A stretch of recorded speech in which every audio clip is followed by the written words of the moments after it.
Ayan na po guys. Nag-isa tayo ng bawang sibuyas. Ayan. Na-receive ko po ng aking pamangkin na si Renzo. Ayan po guys. May bawang sibuyas na po yan po. Tapos naglagay din po siya ng butter. Ayan po. May dala kaming may dala kaming lamaw. Ayan po guys. Tapos tunawin lang po na natin yung butter. Yung inuman na Yan, halo-haloin po natin.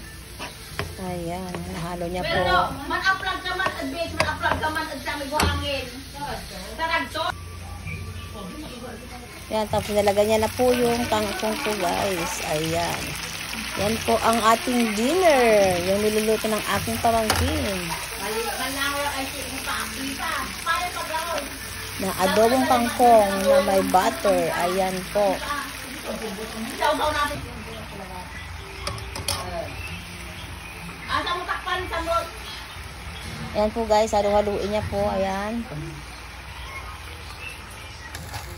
Tapos tinakpan niya na po kagad. Ayan na po. Baliktarin niya po. Ayan, halo-haluin niya po.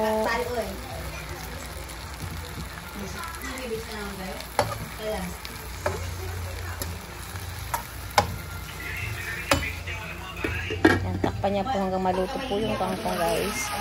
Ayan na po ang extra po na niluluto niya po. Ayan.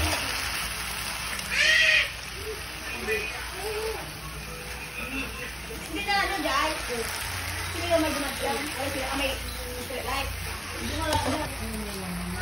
Tapos lagay po siya ng oyster sauce po dyan guys. Ayan. Laglagay na din po siya ng sibuyas at saka yung ano po, ang pamintang durog po guys. Ayan. Ayan, paghalo-haloin niya po guys. Ayan na po. Ayan, mag-mix po yung oyster sauce sa kangkong po. Ayan lang po, kadali po yung luto yung ayan. Kangkong sa butter. Ayan.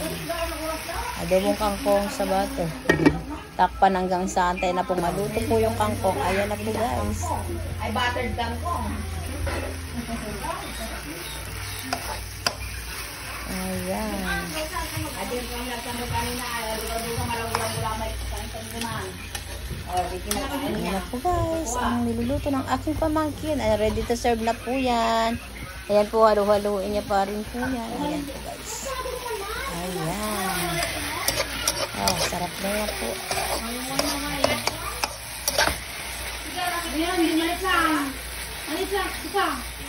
Yan po ang recipe ng aking pamangkin. Ayan po guys. Adobong kangkong sa butter. Ayan. Ayan po guys. Thank you guys for watching. Bye!